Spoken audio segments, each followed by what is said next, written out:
Store से निकलते ही San ने लिंचन को कॉल किया। लिंचन कहता है, मिस्टर सैन, क्या आपको किसी चीज़ की ज़रूरत है?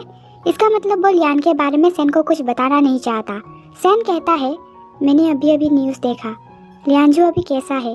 कुछ पल के खामोशी के बाद लिंचन कहता है, प्रेसिडेंट लियान को कल से एक दिन पहले दोपहर में पब्लिक सिक्योरिटी डिपार्टमेंट ने क्रिमिनल हिसाब से हिरासत में लिया था। मैं सच में पिछले 2 दिन में बिजी रहा हूँ। मेरे पास आपको बताने के लिए टाइम नहीं था, सॉरी।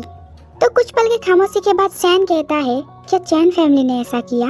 लिंचन कहता है, डिटेल्स अभी भी इन्वेस्टिगेशन के अंदर है। मिस्टर लियान ठीक हो जाएगा, ज्यादा चिंता मत कीजिए। मिस्टर सैन, अगर कुछ हुआ तो आपको बता दूंगा। सैन कहता है, ओके। फिर कॉल रख दिया गया। पीछे से केसिंग कहती है, वही, क्या कुछ हुआ है?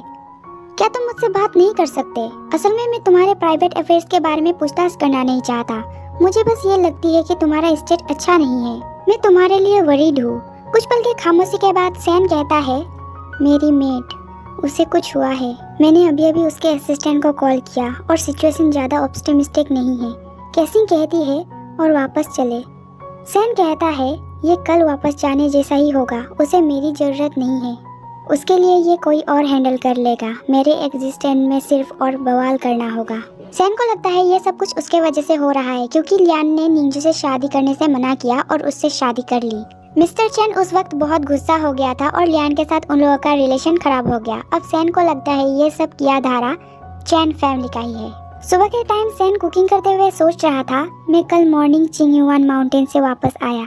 ये एक रेयर ट्रिप है, लेकिन ये खेलने के लिए फन नहीं है। तभी चैनसू कुछ लोगों के साथ घर खाली करवाने के लिए पहुंचा। वो डोर पर किक करके कहता है, दरवाजा खोलो। ये वॉइस सुनकर सैन को पता चल गया कि उसने इस वॉइस वाले आदमी को पिछली बार चैन हाउस में देखा था। फिर उसने तुरंत ही लिन चैन को चैन फैमिली यहाँ आया है मैसेज भेजा।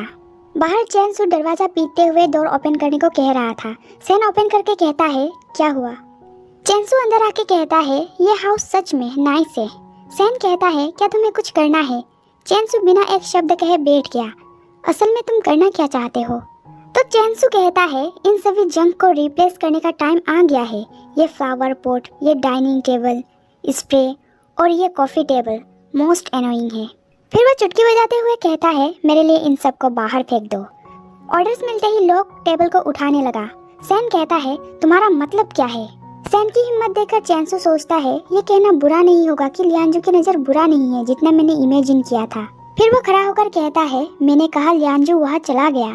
तुम अभी भी हमारे चैन फैमिली के हाउस में रहने और छोड़ने की प्लानिंग नहीं बना रहे? सैन कहता है, चैन हाउस, क्योंकि उसे नहीं पता था ये चैन फैमिली का घर है। चैनसू कहता है, ऑफ कोर्स, उसके पास जो भी है वो सारा चैन फैमिली से दिया गया है। इस हाउस को मेंशन मत करना। इवन खुद चैन फैमिली की बात है। चैनसू मिस्टर चैन की नेफ्यू है। चैनसू अपने स्टूपिड अंकल से इसलिए गुस्सा रहता है क्योंकि वो एक बेटे को जन्म देने में असफल रहा और एक अनाथालय से एक बच्चे यानी कि लियांजू को गोद में लिया। उसे लगता है अगर उसका अंकल एक बेटे को जन्म देने में सक्सेस होता तो किसी अनाथालय से किसी जंगली को उठाने की जरूरत नहीं पड़ता। अनएक्सपेक्टेडली मिस्टर चैन ने ना ही लियान को सिर्फ एक अच्छी लाइफ और एजुकेशन दिया, बल्कि लियान के बड़े होने के बाद उसने फैमिली के मोस्ट इम्पोर्टेंट ग्रुप की मोस्ट इम्पोर्टेंट कंपनी को भी लियान को सौंप दिया। और चैनसू एक ईमानदार चैन फैमिली से बिलोंग करता है, लेकिन उसे सिर्फ स्मॉल बिजनेस मिला। उसे नहीं पता कितने लोग उसके पीठ पीछे से हंसते हुए उसे देख रहे होंगे। यह सब सोचते हुए वो बहुत गुस्सा हो गया। क्या तुम अकेला जाओगे या ले जाने के लिए मुझे इंतजार करना होगा? उसके लोग सैन को घर से बाहर निकाल ही रहा था, तभी वहाँ लॉयर के साथ लिन चैन पहुँचा। वो दो लोग सैन को नीचे फेंक कर चला गया। लिन चैन कहता है, मिस्टर सैन, क्या आप ठीक है? क्या आपके लिए डॉक्टर को बुलाऊं? तो सैन कहता है, मैं ठीक हूँ। अभी अभी चैन फैमिली के पर्सन ने चीज़ों को बाहर निकालने के लिए लोगों के एक ग्रुप को लाया। चैन फैमिली के घर को वापस लेने के बारे में कहा। लिन चैन उसे कार में बिठाकर कहता है, डोंट वरी, ये मेरे ऊपर छोड़ दीजिए। तभी चैनसू घर से बाहर निकल आया और वो सैन को गुस्से नजर से घूरते हुए चला गया। उसके जाने के बाद लिन चैन कहता है, मिस्टर सैन, मामला सुलझ गया है। सैन कहता है, क्या वो फिर से आएगा? तो लिन चैन नहीं में सिर हिलाते हुए कहता है, डोंट वरी मिस्टर सैन, वो फ्यूचर में यहाँ नहीं आएगा। सैन कहता है, क्यों? तो लिन चैन कहता है, ये घर आपका है। मिस्टर लियान ने लास्ट मंथ इस घर को आपके नाम में ट्रांसफर कर दिया था। इसके साथ विदेशी कंपनी और पैसों को भी आपके नाम कर दिया। यह सुनने के बाद सैन सरप्राइज हो गया क्योंकि उसे इस बारे में कुछ भी नहीं पता था। लिन चैन कहता है, मिस्टर लियान ने इससे निपटने के लिए पहले से ही तैयारियां कर लिया था। तो ज़्यादा चिंता मत कीजिए, ये बात बहुत जल्द ख़त्म हो जाएगा। फिर सैन हस्बैंड से मिलने सुबह के 10 बजे लॉयर और ली जेन के साथ इसी डिटेंशन सेंटर पहुंचा। उसने देखा उसका हस्बैंड आ रहा है। इसे देखने के बाद ना मुझे वांग जी का याद आता है। ये बिल्कुल वांग जी की तरह है, चेहरे पर कोई एक्सप्रेशन नहीं, कोल्ड एक्सप्रेशन। ज़्यादा बातें नहीं करता, खामोश रहना पसंद करता है और बातें वो तभी करता है जब उसे लगता है बातें करना जरूरी है। पहले लॉयर और लियान के बीच बातें हुआ। सैन अपने हस्बैंड को ही देखे जा रहा था। वो सोचता है हालांकि उसका हस्बैंड पतला है, लेकिन उसके हस्बैंड के शब्द में ब्यूटीफुल मौजूद नहीं लग रहा। डिटेंशन सेंटर में भी उसका हस्बैंड सीधा बैठा है और धीरे धीरे बोलता है, जैसा वो हमेशा बैठता और बोलता है। जब से सैन ने अपने हस्बैंड को पहले देखा, तब से एक्सप्रेशन में ज्यादा बदलाव नहीं आया है। फिर लियान ने नजर वाइफ के तरफ किया। यह देखते ही सैन ने अपना नजर नीचे कर लिया। फिर लॉयर अपने पेपर्स को समेटते हुए कहता है, टाइम अप हो चुका है, लेकिन 10 मिनट बाकी था। तो वो जाते हुए सैन से कहता है, नहीं 10 मिनट बाकी है, आप मिस्टर लियान से थोड़ी देर बातें कीजिए। तो सैन ने हस्बैंड के सामने बैठकर टेलीफोन को ले लिया, लेकिन दोनों के ही मुंह से एक भी शब्द नहीं निकला।